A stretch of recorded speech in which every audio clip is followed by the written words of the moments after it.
우리가 지난 주 73편을 우리가 함께 말씀을 들었는데요. 73편은 아삽의 시라는 내용을 우리는 이미 인지하고 있죠. 오늘 본문 이 78편도 아삽의 시입니다. 73편 마지막 구절 28절에서 내가 하나님의 그 모든 행적을 전하리다 라는 그런 고백을 하게 되죠. 오늘 본문 함께 읽었던 4절에서도 하나님을 전하겠다라고 그렇게 고백을 하고 있습니다. 78편 4절 오늘 본문 우리 함께 한번 읽어보도록 할까요? 78편 4절입니다. 함께 읽죠. 시작. 우리가 이를 그들의 자손에게 숨기지 아니하고 여호와의 영예와 그의 능력과 그의 행하신 기한 사적을 후대에 전하리로다. 하나님을 전하겠다라고 하는 그런 고백이죠. 시편 73편 마지막 구절에서 이야기하는 내용이나 오늘 본문의 내용은 동일한 내용인데, 근데 오늘 본문은 좀 특정해서 그 대상을 지정을 하고 있죠. 우리 후손에게, 후대에게, 우리 자손들에게 전하겠습니다. 그렇게 말을 하고 있습니다. 근데 왜 하나님을, 그리고 또 하나님의 그 행하신 일들을 전하겠다고 얘기하는 것일까요? 5절을 보게 되면 그 이유를 밝히고 있습니다. 78편 5절에 보면 왜 그러는지 이유가 나와 있죠. 5절 함께 읽죠. 시작. 여호와께서 증거를 야곱에게 세우시며 법도를 이스라엘에게 전하시고 우리 조상들에게 명령하사 그들의 자손에게 알리라 하셨으니, 하나님께서 말씀을 주시고 그리고 그 말씀을 자손들에게 알리라 명령하셨기 때문입니다. 이렇게 고백하고 있죠. 왜 아삽은 자손들에게 말씀을 전하려 하는가? 하나님 명령이기 때문이라는 거죠. 우리에게도 동일한 명령이 주어졌다라고 생각을 하셔야 됩니다. 우리 후손들, 우리 자손들에게 말씀을 전하라는 명령이 아삽에게 뿐만 아니라 우리에게도 주어진 거죠. 신명기 6장 6절과 7절에 보면 이스라엘 백성들이 자기 자손들에게 하나님 말씀을 가르칠 것을 명령하고 계십니다. 신명기 6장 6절 7절 우리 한 묶음을 함께 읽어볼까요? 시작. 오늘 내가 내게 명하는 이 말씀을 너는 마음에 새기고 내 자녀에게 부지런히 가르치며 집에 앉았을 때든지 길을 갈 때든지 누워있을 때든지 일어날 때든지 이 말씀을 강론할 것이며 내 자녀에게 부지런히 가르쳐라. 오늘 5절의 말씀처럼 후손들에게, 자손들에게 이 하나님 말씀을 전하라고 하는 명령과 맥락이 같다라고 할 수 있습니다. 우리 부모 세대, 당대만 신앙생활을 잘하다 끝낼 게 아니라 하나님을, 또 하나님의 말씀을 자손들에게 전해야 될 것을 우리에게 명령하고 있는 것이죠. 그래서 다른 이유가 아니라, 아삽은 다른 이유가 아니라 하나님 명령이기 때문에 하나님 말씀을 전하겠다라고 그렇게 마음에 다짐을 하고 있는 것입니다. 자, 그렇다면 여러분, 이렇게 하나님의 말씀을 우리 자손들에게 전할 때 어떤 일들이 일어날까? 오늘 본문에 보면 그 목적이 기록되어 있습니다. 좀 내려와 7절을 함께 한번 읽어볼까요? 78편 7절입니다. 함께 읽어보죠. 시작. 그들로 그들의 소망을 하나님께 두며 하나님께 행하신 일을 잊지 아니하고 오직 그의 계명을 지켜서. 자, 7절에 보게 되면 세 가지 목적이 기록되어 있어요. 하나님 말씀을 전하는 그 목적 세 가지. 자, 여러분들이 찾으실 수 있으시겠어요? 자, 첫째는 뭐예요? 소망을 갖게 하기 위해. 두 번째는요, 잊지 않게 하기 위해서. 세 번째는요, 계명을 지키게 하기 위해서. 근데 반대로 얘기한다면, 말씀을 전하지 않는다면 어떻게 될까요? 하나님께 소망을 두지도 않게 되고, 그리고 하나님을 잊어버리고, 그 다음에 계명을 지킬 수도 없는 거죠. 그러면 하나님과는 전혀 상관없는 그런 세대가 될 수밖에 없기에 하나님께서는 바로 이 말씀을 다음 세대에게 전하라, 그렇게 말씀하고 있는 것입니다. 첫 번째는 이 말씀을 전할 때 하나님께 소망을 두게 된다. 우리는 소망을 품게 됩니다. 그렇게 이야기를 하고 있어요. 사실 우리는 소망의 존재들이 아닙니까? 우리는 뭘 소망하죠? 천국을 소망하며 살아가지 않는가요? 저에 대한 얘기를 했었잖아요. 이건 뭐 여러 번 반복적으로 여러분들에게 드린 기억이 있습니다. 초등학교 1학년 때인가 2학년 때 할아버지의 소천 돌아가시고 저는 죽음에 대한 두려움과 공포를 느꼈다고. 도대체 죽음 너머의 세상은 도대체 뭘까? 아무런 대답을 할 수 없었습니다. 죽음에 대한 두려움을 초등학교 때 제가 느꼈어요. 그리고 어른들에게 물어봐도 어른들 한 사람도 제대로 대답해 주는 사람이 없었습니다. 죽어봐야 알지. 뭐 어떻게 알아? 아니 돌아가셨다는데 어디로 돌아가셨나요? 몰라. 근데 중학교 3학년 때 교회가 세워지고 저희 마을에 이제 부모님과 함께 교회를 출입하면서 죽음 너머의 세상이 있다는 것을 말씀을 통해서 듣게 됩니다. 죽음 너머의 세상. 근데 그 죽음 너머의 세상은 천국과 지옥으로 갈라져 있다고. 근데 그게 저에게 큰 기쁨이 되더라고요. 죽음 너머의 세상이 있다는 것. 그것 자체만으로도 저에게 복음이 되었어요. 자, 그런데 우리가 죄를 가지고 있기 때문에 죄를 청산하지 않으면 천국에 들어갈 수 없고 지옥에 갈 수밖에 없다. 근데 그 죄를 우리의 어떤 선행이나 착함으로 해결할 길이 없다고. 예수 그리스도 믿어야 된다고. 우리의 죄를 사시기 위해서 이 땅에 오셨고 십자가에서 못 박혀 돌아가심으로 우리의 죄를 다 씻겨주심으로 우리를 구원해 주셨다고. 그 예수 믿으면 언제 죽든지 천국에 간다고. 중학교 3학년 때 이 복음을 들었어요. 전혀 믿어지지 않는 것. 근데 저의 마음속에는 어떤 인간적 구원관이 있었냐면 그래도 착하게 좀 살아야 구원받지 않을까라고는 막연한 구원관이 있었어요. 근데 이것이 말씀과 충돌을 일으키는 거죠. 근데 고1 때, 정확히 고1 때 믿어지기 시작하는 거예요. 예수 그리스도 믿으면 구원받아 언제 죽든 천국에 간다. 그 말씀을 고1 때 믿게 되고 그 이후부터 천국을 소망하며 살게 되었어요. 그래서 지금은 죽음에 대해서 잠깐 생각할 때가 있는데 이제 그 초등학교 1학년 때, 2학년 때 느꼈던 두려움과 공포는 사라졌습니다. 왜 그럴까요? 소망이 생겼기 때문에 그래요. 근데 이 소망의 출처는 뭐죠? 하나님 말씀을 들었기 때문에 그래요. 여러분, 우리 자녀들도 어느 날 죽음에 대해서 묵상할 때가 올 거예요. 죽음에 대해서 진지하게 고민할 때가 올 겁니다. 그런 아이들에게 죽음에 대한 공포와 두려움, 절망에서 구원의 내무로 천국을 소망할 수 있도록 만드는 것은 오직 말씀 이외에는 없어요. 말씀. 이 복음의 말씀을 그들에게 전할 때 그들도 우리가 갖고 있는 그 소망을 품을 수 있다. 그래서 우리가 자녀 세대에게 왜 말씀을 전해야 되는가? 소망을 하나님께 둘 수 있게, 소망을 품을 수 있게 하나님을 전해야 된다라고 이야기를 합니다. 자, 그런데 이스라엘 백성들은 어떠했을까요? 오늘 본문 19절과 20절을 보게 되면 이스라엘 백성들은 전혀 하나님을 향해 소망을 품지 못했다라고 이야기를 합니다. 19절, 20절 한 묶음으로 함께 읽어볼까요? 자, 19절, 20절 함께 읽습니다. 시작. 그뿐 아니라 하나님을 대적하여 말하기를 하나님이 광야에 식탁을 베푸실 수 있으랴. 보라, 그가 반석을 쳐서 물을 내시니 시내가 넘쳤으나 그 안에 떡도 주시며 자기 백성을 위하여 고기도 예비하시랴 하였도다. 하나님께서 광야의 식탁을 배설할 수 있겠어? 우리에게 떡과 그리고 고기를 주실 수 있을까? 하나님을 의심하는 거죠. 근데 지금 시점이 언제냐면 출애굽이 이루어진 그 시점에, 그리고 광야를 앞에 놓고 이런 고백을 하고 있는 거예요. 여러분, 출애굽 당시에 하나님의 그 놀라운 능력의 그 기이한 역사를 경험한 자들 아닙니까? 홍해를 가르시고 그것을 건너게 하셨습니다. 온갖 기적, 이사를 보이시면서 그들을 출애굽시키셨음에도 불구하고 그 하나님에 대한 믿음이 없어 이런 소망 없는 이야기들을 하고 있는 거예요. 여러분, 이스라엘 역사를 우리 잘 알고 있죠. 광야 40년 그들은 경작도 하지 않았습니다. 그럼에도 불구하고 하나님은 하늘을 여셔서 만나를 그들에게 먹여주시지 않으셨던가요? 이런 하나님이 계심에도 불구하고 이들은 하나님을 향한 전혀 소망이 없는 그런 고백들, 하나님을 의심하고 하나님을 불신하는 고백을 했다라고.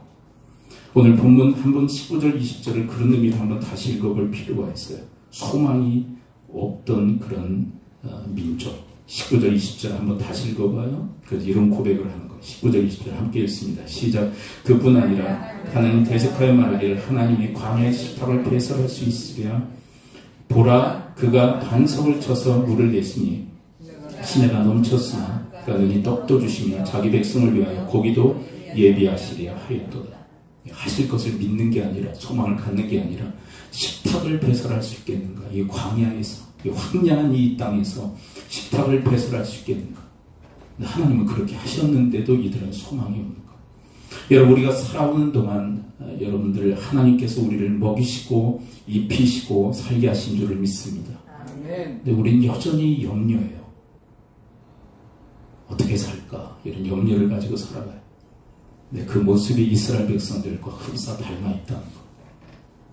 광야의 식탁을 배설할 수 있으시랴, 이렇게 고백하는 이스라엘 백성들과 우리의 다른 면이 도대체 뭐가 있단 말입니까? 밤낮 염려하며 살아가는 우리 인생. 앞날을 바라보면서 어떻게 먹고 살지 정확히 이스라엘 백성들과 동일한 고백을 하고 있는 거예요. 광야의 식탁을 배설할 수 있으실까? 지금까지 하나님 먹여주셨음에도 불구하고 우리 자녀들을 생각하면서 자녀들에 대한 근심과 걱정과 염려가 끊이지 않죠. 쟤들 사랑구실이나 제대로 하고 살까? 가정이나 이룰 수 있을까? 가정을 이뤘는데도 쟤들이 앞으로 제대로나 살까? 어떤 그런 염려와 근심, 걱정. 근데 이 배후에는 정확히 뭐가 없느냐 하면 소망이 없는 거예요. 하나님을 향한 소망. 지금까지 지켜주시고 신실하게 우리를 보살펴 주신 그 하나님에 대한 그 믿음이 없기에 소망을 품지 않는 그런 세대. 그것이 바로 정확히 이스라엘 백성들의 모습이었다는 거예요. 자, 그런데 하나님의 말씀을 전하면, 하나님을 전하면 소망을 품을 수 있다고. 왜 그런 줄 아세요? 하나님을 전하면 하나님을 알게 되잖아요. 하나님이 어떤 분인지 알면 그분께 우리가 소망을 품을 수 있게, 자녀 세대에게, 후손들에게 열심히 하나님 말씀을 전해야 될 것을 이 아삽은 이야기하고 있는 거예요. 그러므로 사랑하는 성도들, 여러분들을 관통하여 하나님의 이 생명의 말씀이 우리 후손들에게 전달되어 그들도 하나님을 향해 소망을 품고 살아갈 수 있도록 그렇게 만드는 축복의 통로들이 다 되실 수 있게 되기를 축원을 드립니다. 그래서 우리 부모 세대의 입술에서 또 자녀 세대의 입술에서 이런 고백이 나왔으면 좋겠어요. 함께 저를 따라서 고백해 볼까요? 하나님은 광야에서 식탁을 배설하시는 분이다. 아멘? 배설이라는 단어가 좀 그런가요? 베풀어 주시는 분이에요. 지금까지 우리 인생 광야 가운데서 식탁을 베풀어 주신 것처럼 앞으로도 우리에게 베풀어 주실 줄을 믿습니다. 그게 바로 하나님께 소망을 두는 행위란 말이에요. 그 다음에 두 번째, 오늘 본문 7절로 한번 다시 돌아왔어요. 7절로 다시 돌아와서 하나님 말씀을 후손에게 전해야 될 이유가 뭘까요? 두 번째 이유. 자, 7절을 다시 읽고 두 번째 이유를 묵상합니다. 7절 다시 읽어볼까요? 시작. 그들로 그들의 소망을 하나님께 두며 하나님께서 행하신 일을 잊지 아니하고 오직 그의 계명을 지켜서. 두 번째는 뭐예요? 하나님께서 행하신 일을 잊지 않게 하기 위해. 이것은 행하신 일뿐만 아니라 하나님을 잊지 않게 하기 위해서, 하나님을 기억하게 만들기 위해서. 그런데 이것은 부모 세대를 위해서도 이 말씀을 하시는 거예요. 자, 여러분, 부모 세대가 자녀에게, 후손들에게 말씀을 전하면 누구도 기억해요? 하나님을? 자녀들도 기억하게 할 뿐만 아니라 누구도 기억해요? 부모도 기억하잖아요. 그렇죠? 그런데 전하지 않으면 부모도 잊어버리고 그리고 자녀 세대도 잊어버리게 되는 거예요. 그래서 사실을 쌍방, 우리 부모 세대와 자녀 세대, 이 두 그룹을 향해서 주님께서 이 말씀을 하고 계신 거예요. 하나님을 잊지 않기 위해서 말씀을 전하고, 그리고 자녀 세대는 말씀을 들어 하나님을 기억하라, 잊지 말라.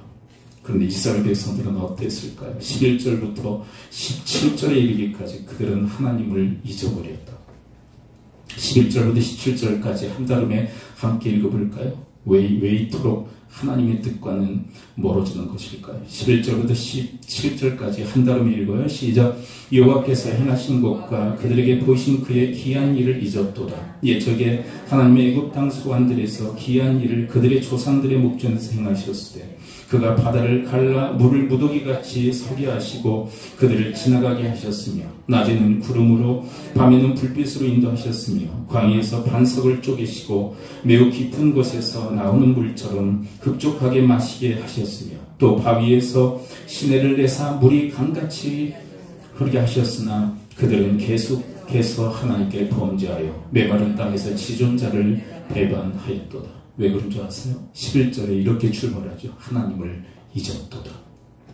하나님이 홍해바다를 갈라 그들을 건너게 하시고, 그리고 그 마른 광야에서 반석을 쳐서 물을 강같이 흐르게 하셨음에도 불구하고 그 경이적인 그 구원의 은총을, 그 경이적인 은혜를 그들이 허락하셨음에도 불구하고 그 은혜를 다 잊어버린 거예요. 그래서 17절에서 뭐 했느냐? 하나님 앞에 범죄하고 하나님 앞에서 배반하는 삶을 그들은 살았다. 여러분, 하나님을 잊어버리면 이스라엘 백성적 날 수밖에 없다라고 우리에게 경고하고 계세요. 여러분, 왜 이렇게 잊어버리는 걸까요? 여러분, 사사시대의 중요한 그 특징에 대해서 사사기 2장 10절에서 우리 이렇게 얘기하는데, 이 이스라엘 백성들과 똑같은 현상이 일어납니다. 이스라엘 백성들이 지금 광야에서 이런 짓을 하죠. 근데 사사기에서는 가나안 땅에 들어가서 똑같은 행적을 보였다라고 이야기를 합니다. 자, 사사기 2장 10절을 함께 읽어볼까요? 사사기 2장 10절 함께 읽으면 똑같은 현상이 일어나요. 10절 함께 읽죠. 시작. 그 세대의 사람도 다 그 성닭에게 돌아갔고 그에 일어난 다른 세대는 여호와를 알지 못하며 여호와께서 이스라엘 위하여 행하신 일도 알지 못하였더라. 다 까맣게 잊어버린 세대가 탄생했는데 그 세대를 일컬어 뭐라고 얘기해요? 다른 세대가 태동되어졌다. 근데 왜 이렇게 하나님에 대해서 또 하나님의 행하신 일들도 왜 다 잊어버리는 그런 세대가 태동되어진 것일까요? 부모가 하나님을 전하지 않은 거예요. 다른 이유가 아니에요. 하나님을 전하지 않아요. 자기들만 알고 그 다른 세대, 그 자녀 세대에게 전하지 않으니까 다른 세대라고 하는 끔찍한 세대가 태동되어졌다고. 이렇게 하나님을 기억하지 못하는 잊어버린 세대가 어떤 일을 행했는가? 11절, 12절을 함께 연이어서 읽어볼까요? 사사기 2장 11절, 12절입니다. 시작. 이스라엘 자손이 여호와의 목전에 악을 행하여 바알들을 섬기며 애굽 땅에서 그들을 인도하여 내신 그들의 조상들의 하나님 여호와를 버리고 다른 신들 곧 그들의 주위에 있는 백성의 신들을 따라 그들에게 절하여 여호와를 진노하시게 하였으되, 하나님을 잊어버리니까, 하나님을 기억하지 못하니까 다른 이방신을 섬기는 그런 자리로 옮겨 하나님을 가슴 아프게 하고 하나님 앞에 패역한 짓을 저지르는 세대가 되어버릴 수밖에 없었다. 이게 바로 사사시대였어. 사사시대. 근데 중요한 이유를 이 사사기에서 우리에게 가르쳐 주는데, 그게 뭐냐면 부모 세대가 후손들에게 하나님 말씀을 전혀 가르치지 않았다. 하나님을 전하지 않은 연고로 그 자녀 세대가 하나님을 기억하지 못하는 그런 끔찍한 세대가 되었다고. 그래서 지금 회자되는 이야기가 뭐냐면 다른 세대가 아니라 다음 세대, 우리 부모 세대의 신앙을 계승하는 다음 세대를 우리가 만들자. 근데 그 다음 세대는 하나님 말씀을 받는 세대. 부모가 하나님 말씀을 가르쳐서 하나님 말씀을 전하기에 그 말씀을 받은 세대를 다음 세대라고 얘기해요. 여러분과 저의 이 다음 세대, 후대가 바로 이런 다음 세대로 그렇게 태동되어질 수 있게 되기를 축원을 드립니다. 그러기 위해서는 하나님 말씀을 전해야 된다고 아삽이 얘기하고 있는 거예요. 아삽이. 이거 보라고, 하나님 말씀 전하지 않으니까 하나님을 전혀 알지 못하는 이런 다른 세대가 나타나지 않았냐. 지금 그 조짐이 심각하게 우리 한국교회에 나타나고 있어요. 우리 다음 세대가 무너지기 시작했다고. 다음 세대가 무너지면서 다른 세대로 지금 변질되고 있다. 부모의 신앙이 다음 세대에게 지금 계승되지 못하고 있다. 근데 가장 중요한 이유가 있다면 이 아삽의 말처럼 하나님 말씀을 다음 세대에게, 우리 자녀 세대에게 전하지 않기 때문이 아닐까요? 아니, 교회에 맡겼는데요. 교회에서 뭐 했단 말입니까? 근데 성경에서 이야기하는 중요한 내용이 뭐냐면, 그걸 왜 맡기냐? 너보고 하라고 그랬는데 그 얘기를 자꾸 하시네. 우리는 자녀들을 키우면서 자꾸 학원에 맡기고 그리고 학교에 맡깁니다. 신앙생활도, 신앙도 자꾸 맡기려고 해요. 내가 하려고 하지 않고. 내가 안 하고 자꾸 맡겨요. 학교에, 학원에, 교회에. 그리고 이렇게 얘기하죠. 애들이 잘못되면 학교는 도대체 뭐 했냐? 교회는 뭐 했냐? 근데 하나님은요, 그 책임을 누구에게 물으시느냐면 부모 세대에게 물으시는 거예요. 넌 도대체 뭐 했니? 학교에, 학원에, 교회에 책임이 있는 것이 아니라 책임이 전혀 없다는 얘기가 아니에요. 책임 회피성 발언을 하는 것도 아닙니다. 근데 궁극의 그 책임은 누구에게 지어주신 거냐면 부모 세대에게 지어주신 거예요. 부모에게. 그래서 궁극적으로 주님은 책임을 우리 부모 세대에게 물으셔요. 부모 세대에게. 지금 심각한 조짐, 우리 그 자녀 세대가 다음 세대가 아니라 다른 세대로 태동될 기미가 너무나도 짙은 이 시대 속에서 하나님 그리고 그의 말씀을 전하라 하신 그 명령을 온전히 수행할 수 있는 주님의 사람들 되어지기를 축원을 드립니다. 아멘. 그 일을 하지 못하면 우리 자녀 세대는 무너지는 거예요. 다음 세대가 아니라 다른 세대로 무너져버리는 거예요. 그 다음에 세 번째, 오늘 본문 7절로 다시 돌아와서 우리 후대에게 말씀을 전해야 될 세 번째 목적은 무엇입니까? 7절 다시 읽어보죠. 7절 시작. 그들로 그들의 소망을 하나님께 두며 하나님께서 행하신 일을 잊지 아니하고 오직 그의 계명을 지켜서 소망 잊지 않게. 그 다음에 세 번째는 뭐예요? 계명을 지키게 하기 위해서.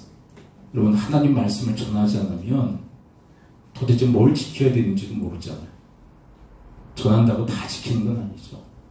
근데 전하지 않으면 뭘 지켜야 되는지조차도 몰라요. 전하라는 거예요. 전하라는 거예요. 자, 여러분, 부모 세대가 전하는 거는 부모의 책임입니다. 그걸 지키는 것은 누구의 책임이에요? 자, 한번 책임 소재를 좀 밝히겠습니다. 자, 책임 떠넘기지 마시고, 전하는 건 누구 책임? 부모 책임. 지키는 건 누군 책임? 내가 대신 지켜줄 수 있는 건 아니잖아요.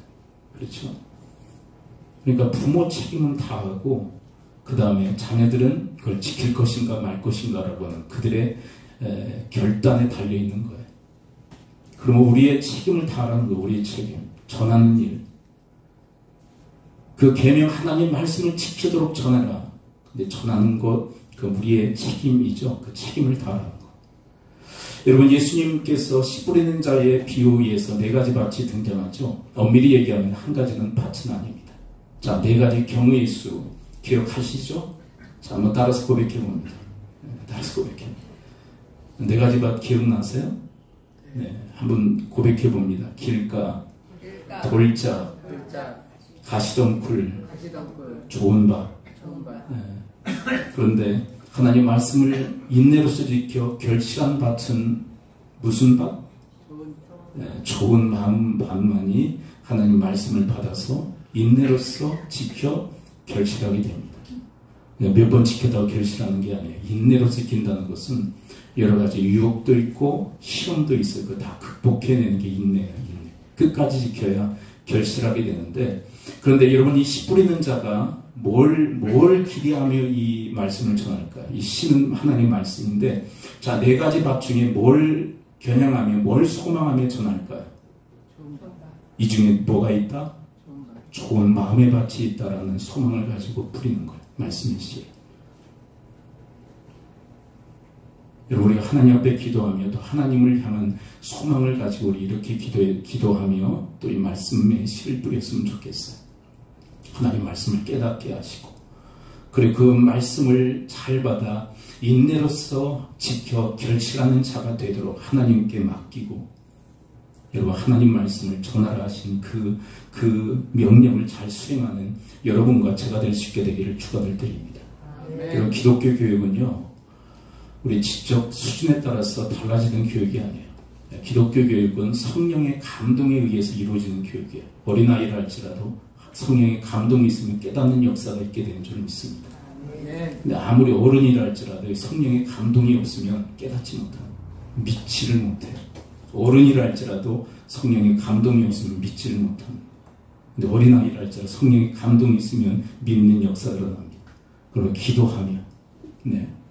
여러분, 하나님 말씀을 잘 받아 인내로서 지켜 결실하는 자가 되도록 그렇게 하나님께 맡기고 기도하며 하나님 말씀을 전할 수 있는 그런 주님의 세대 되어지기를 축원을 드립니다. 아멘. 자, 네 가지 경우의 수가 있다고 그랬죠. 네 가지 경우의 수, 길가, 돌짝, 가시덩굴, 좋은 밭이 있죠.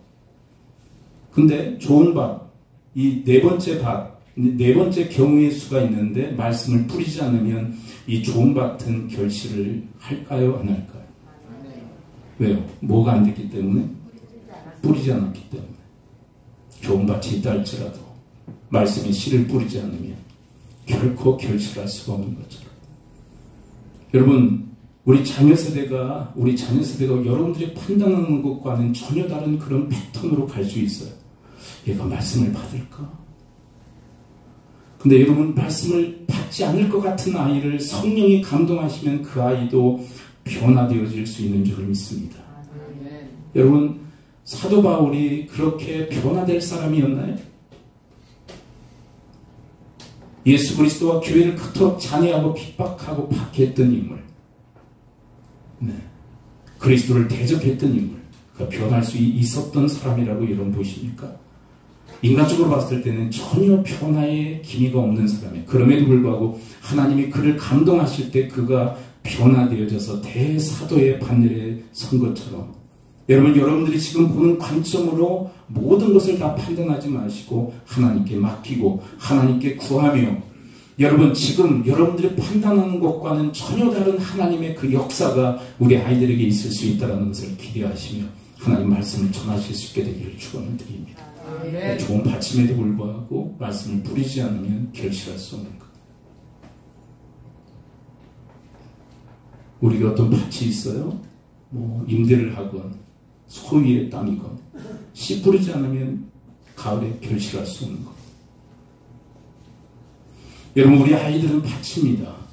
근데 어떤 밭으로 지금 기용되고 있는지 가늠할 길은 없으나 하나님께 기도하며, 여러분, 기도가 마음의 밭을 기경하는 하나님의 놀라운 역사인 줄을 믿습니다.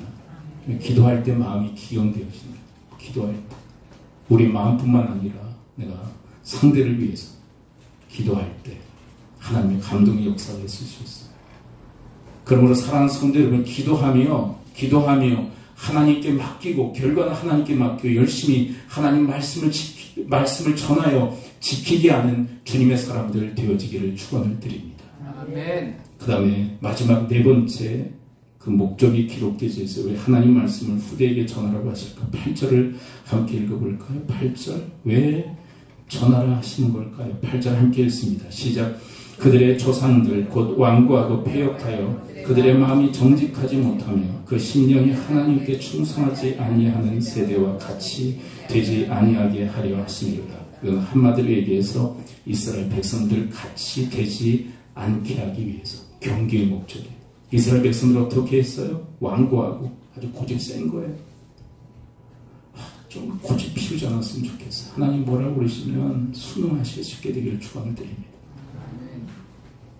아주 고집 피우는 거 이스라엘 백성들 거예요. 그냥 순순히 주의 뜻을 따르시기를 축원을 드립니다. 여러분, 얼마나 힘들어요. 하나님 뜻 따르지 않으면. 여러분, 크리스찬들은 하나님의 뜻을 따르지 않으면 답답하고 힘든 거예요. 근데 그거를 곡해를 하죠. 말씀이 나를 힘들게 한다고. 아니에요. 말씀에 완고히 대적하는 내 심령 때문에 내가 힘든 거예요. 하나님 말씀에 내가 완고히 그렇게 고집 피우면 내가 나를 힘들게 하는 거예요.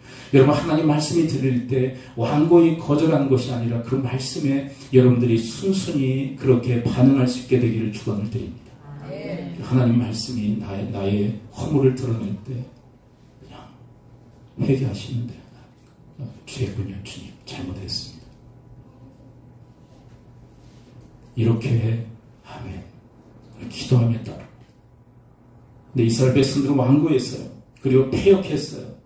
그리고 충성되지 못했어요. 이런 이스라엘 백성들과 같이 되지 않게 하기 위해서 하나님 말씀을 전하라는 것. 여러분, 하나님 말씀을 전하면 적어도 이스라엘 백성들과 같은 삶을 살지는 않는다고. 그 당대와 그 후대가, 여러분, 말씀을 전하는 그 당대와 말씀을 받는 후대가 적어도 이스라엘 백성들과 같지는 않게 된다고. 여러분 이 말씀을 믿고 하나님 말씀 전하는 일에 힘쓸 수 있게 되기를 축원을 드립니다. 그러면서 이스라엘 백성들의 그 샘플로 들고 있는 것이 9절이에요. 얼마나 불명예스러운지. 다른 지파가 아니라 이 지파가 샘플로 지금 사례로 들고 있죠. 9절 함께 읽어볼까요? 78편 9절 함께 읽습니다. 시작. 에브라임 자손은 무기를 갖추며 활을 가졌으나 전쟁의 날에 물러갔도다. 여러분 이스라엘 조상들, 이스라엘 백성들 12지파이잖아요. 그런데 한 지파가 더 이제 추가가 되는데 그에 대해서 좀 설명하기가 좀 시간적으로 너무 많이 걸려요. 요셉 지파가 둘로 이렇게 또 포함되기 때문에. 근데 여러분 요셉 지파 둘을 아십니까? 그 지금 요셉 지파가 기록되어 있는 거예요. 므낫세와 에브라임. 에브라임과 므낫세. 근데 누가 형일까요? 므낫세가 형이에요. 에브라임이 동생 지파예요. 그런데 누가 더 강성한 복을 받았냐면 에브라임 지파가 더 큰 강성의 복을 받았어요. 왜 그런지 아세요? 네, 거꾸로 한 거예요. 그러니까 오른쪽에는 므낫세를 놓았고 왼쪽에는 에브라임을 놓고 축복기도 해달라고 그랬어요. 근데 야곱이 어떻게 축복했냐면 어금 맞춰 했다라고 돼 있어요. 이렇게. 그러니까 오른손이 누구의 머리에 간 거예요? 그러니까 분명히 이스라엘 민족에게는 어떤 믿음이 있냐면 부모 세대에게 축복권이 있다는 확신과 믿음이 있었던 거예요. 그래서 저는 그걸 믿습니다. 이런 부모 세대 여러분 자녀들을 축복하시기를 축원을 드립니다. 네, 어떤 분 이렇게 이야기하시더라고요. 다 출가했습니다. 결혼에 다 나갔습니다. 여러분 기도는 영적인 일이라 여기서 기도하면 저기에서 역사하는 일이 있는 줄을 믿습니다. 미국에 이민 갔습니다. 여기서 기도하면 미국에서 역사하시는 거예요. 그러니까 염려 말고 기도하세요. 그걸 핑계라고 됩니까? 애들이 손살을 치면서 기도를 거부합니다. 그러면 그냥 혼자 기도하세요. 왜 굳이 머리에 손을 얹고 굳이 싫다는데 기도하십니까? 그것도 좀 그래. 싫다면 좀 이렇게 좀 뒤로 좀 물러나세요죠. 그래서 에브라임 지파가 큰 지파가 된 거예요. 강성한 지파. 그런데 못된 짓을 하는 거예요. 못된 짓. 여러분 이 기사가 사사기 8장이 기록되어 있습니다. 어떻게 전쟁에서 물러가는지 함께 볼까요? 물러갔을 뿐만 아니라 전쟁이 끝날 무렵에 등장합니다. 사사기 8장 1절 함께 읽어볼까요? 시작. 에브라임 사람들이 기드온에게 이르되 내가 미디안과 싸우러 갈 때 우리를 부르지 아니하였으니 우리 이같이 대적하면 어찌 됨이냐 하고 그와 크게 다투는지. 이거는 한마디로 여기서 네 가지가 없는 지파였다는 거예요. 네 가지가 없어. 왜냐면 전쟁이 다 끝난 다음에 등장. 여러분 왜 안 불러요? 불렀지. 그리고 안 불렀어도 전쟁의 소식이 들렸을까요? 안 들렸을까요? 여러분 이 기드온과 미디안의 전쟁이 마다하게 퍼졌을 거예요. 그러면 부르든 부르지 않건 와야 되지 않을까요? 돕기 위해서 일부러 하는 거예요. 왜 안 올까요? 희생이 이끌까 봐. 그러면 전쟁이 끝날 무렵에 등장해서 왜 안 부르느냐고 트집을 잡는 거. 그냥 미안한 마음을 가지면 좋을 텐데 왜 이러는지 2절을 볼까요? 기드온이 어떻게 대응하는지 2절 함께 읽습니다. 시작. 기드온이 그들에게 이르되 내가 이제 행한 일이 너희가 한 것이 비교되겠느냐. 에브라임의 끝물 포도가 아비에셀의 만물 포도보다 낫지 않느냐. 이게 무슨 얘기냐면 당신 지파의 그 끝물 포도가 우리 지파의 그 만물 포도보다 더 낫습니다. 그게 무슨 얘기냐면 당신들은 우리보다 더 대단한 분들입니다. 한마디로 여기서 비유 맞추고 달래서 보내는 거예요. 아무 소리도 없이 에브라임은 물러갑니다. 그런데 이게 화근이에요. 이게 화근이에요. 여러분 제가 좀 진지하게 한번 여러분들에게 질문 드려볼까요? 기도는 에브라임에게 말씀을 전하고 있는 것일까요? 그냥 비유만 맞추는 거예요. 그 다음에 이 에브라임이 또 이 짓을 언제 하냐면 입다 사사 시대 때 또 합니다. 사사기 12장입니다. 이제 시간이 많이 흘러요. 좀 흘러갔습니다. 흘러갔는데 똑같은 짓을 해요. 사사기 12장 1절 함께 읽습니다. 함께 읽어볼까요? 시작. 에브라임 사람들이 모여 북쪽으로 가서 입다에게 이르되 내가 암몬 자손과 싸우러 건너갈 때 어찌 우리를 불러 너와 함께 가게 하지 않았느냐. 우리가 반드시 너와 네 집을 불사르리라 하니. 자, 기도원 시대 때와 똑같아요? 달라요? 똑같은 짓을 합니다. 가장 강성한 복을 받았음에도 불구하고 이런 지저분한 짓을 합니다. 이에 입다의 고백을 한번 들어볼까요? 2절 함께 했습니다. 시작.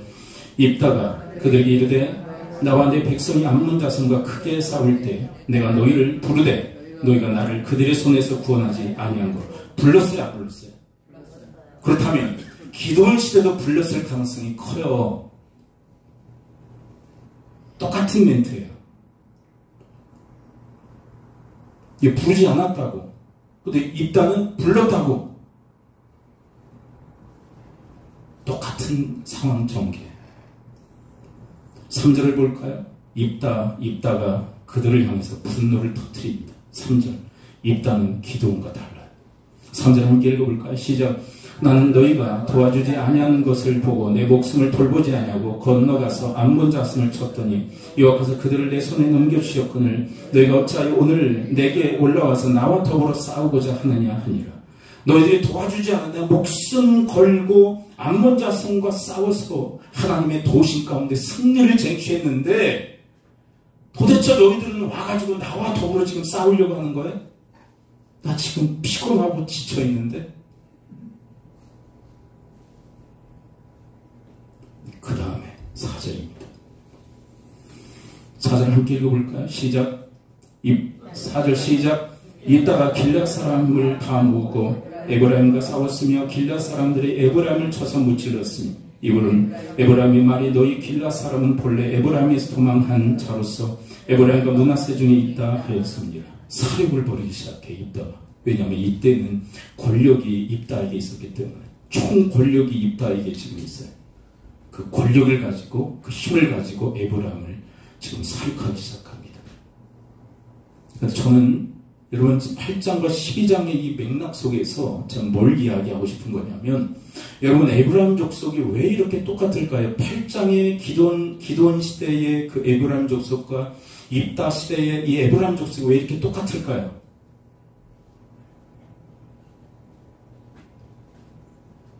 부모 세대의 영향력이에요.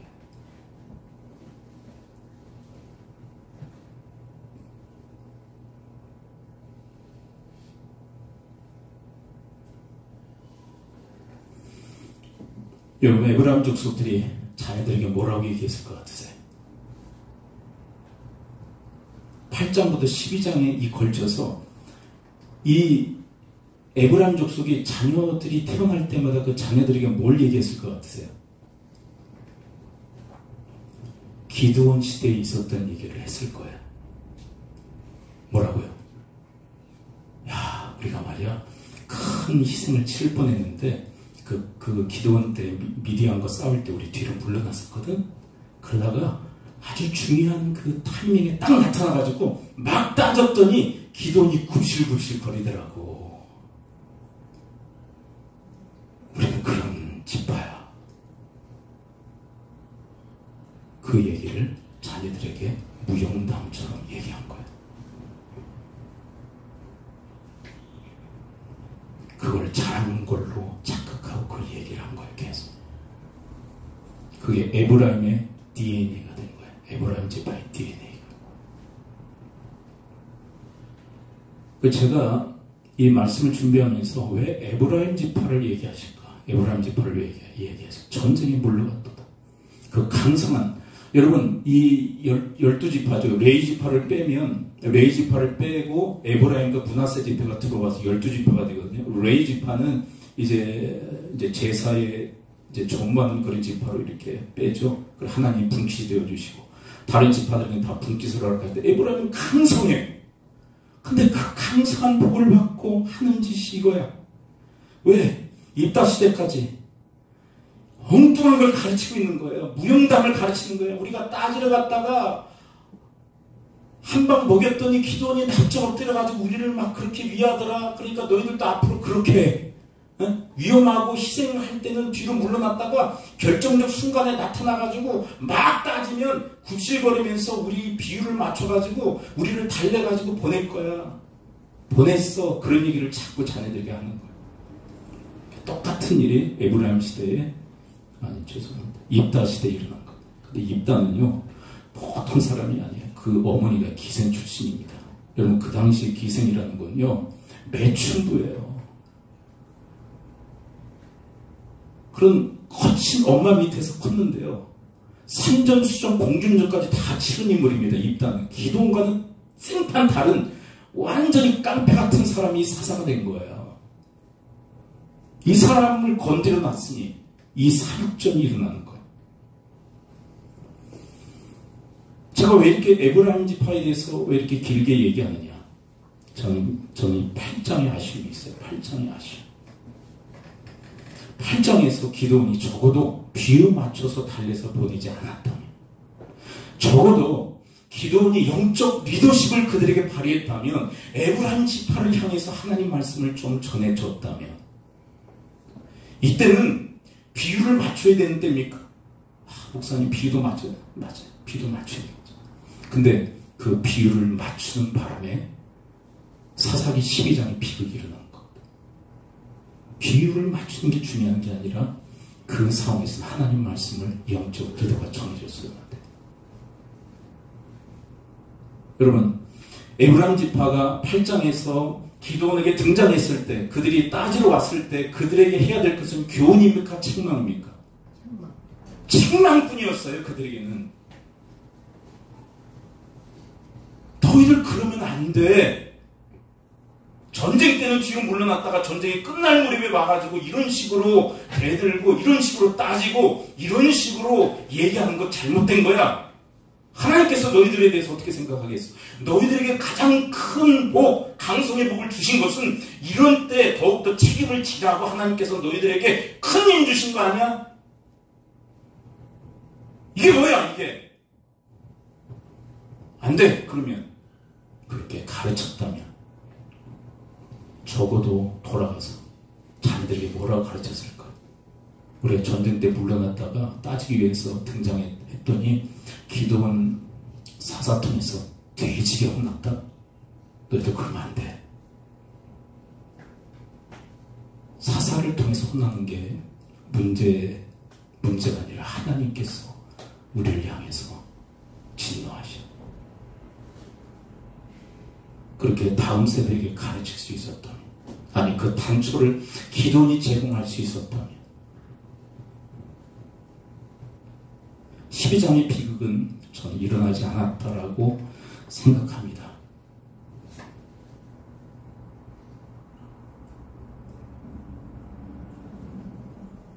그러면 뭐 이제부터 뭐 할 얘기 못 할 얘기 다 해야 되긴, 그러지 마시고 좀 기도하시면서 지혜를 구하시면서 하시. 너무 이제 부모 세대가 이제 너무 몰입되고 집중하면요, 이제 또 오버하기 시작해. 오버하면 더 자녀를 막 어떻게 막 해보려고 막 그러는데, 자, 제가 얘기합니다. 기독교 교육은 여러분들이 막 달려들어가서 막 어떻게 해가지고 되는 게 아니에요. 아멘?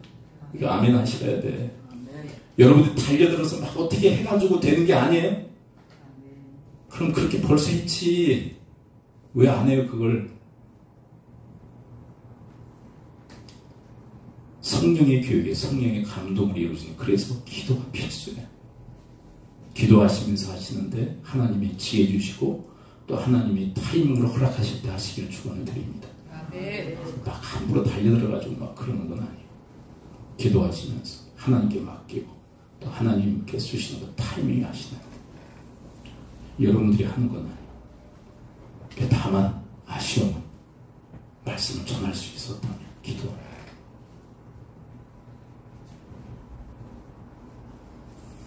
그래서 저는 에브라임 지파에 대해서 오늘 본문 아삽이 이야기를 하고 있다고 봐요.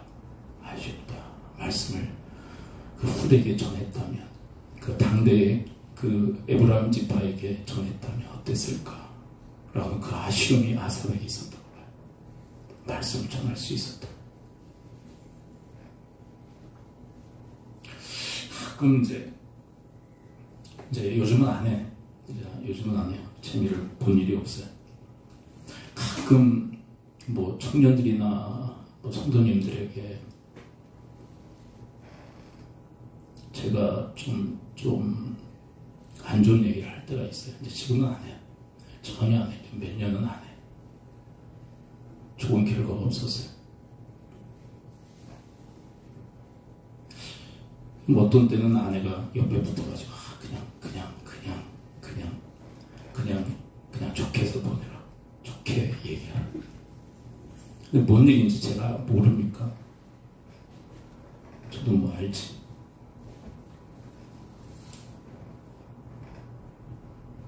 근데 참 아쉬움이 있어요. 그래서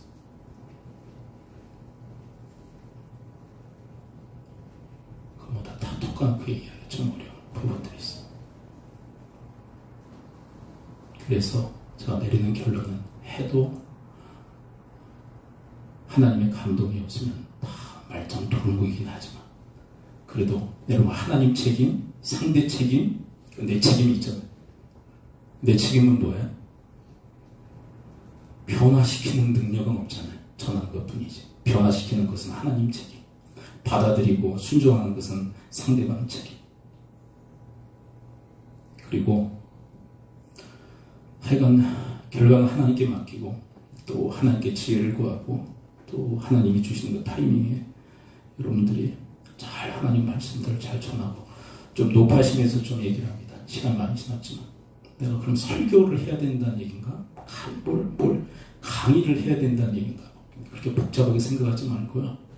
그러니까 저는요 신앙에 있어서 가르치는 거는 단순하다고 봐요. 단순하고 명쾌하다고 봐요.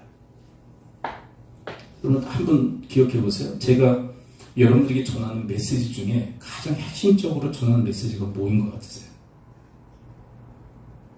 그래도 팍팍 몇 개가 떠오르시죠? 일평생 그거 반복 얘기하는 거거든요. 제가 옛날에는 조영기 목사님이 왜 했던 얘기 또 하고 했던 얘기 또 하고 할 얘기가 그렇게 없나. 성경 66권인데 했던 얘기 또 하고 했던 얘기 또 하고 했던 얘기 또 하고. 근데 지금에서 알겠어요. 핵심을 반복하던 거예요. 핵심 반복. 그래서 사실 애들에게 가르치는 거 제가 둘로 딱 단촐하게 추려라 그러면 딱 두 가지예요. 아이들에게 정말 가르치고자 하는 게 두 가지. 뭐냐 하면 두 가지거든요. 많은 걸 가르쳐야 되고 많은 걸 설교해야 된다. 여러분 비전문가가 설교하는 만큼 악재가 없어요. 비전문가가 설교하면 얼마나 고통스러운지 몰라요. 딱 두 가지로 추려지는데 그걸 반복적으로 얘기하는 것뿐이에요. 사실은 뭐 휘황찬란하게 뭘 덧붙일 필요도 없고. 두 가지가 뭔지 아세요? 제가 두 가지를 딱 찍는다고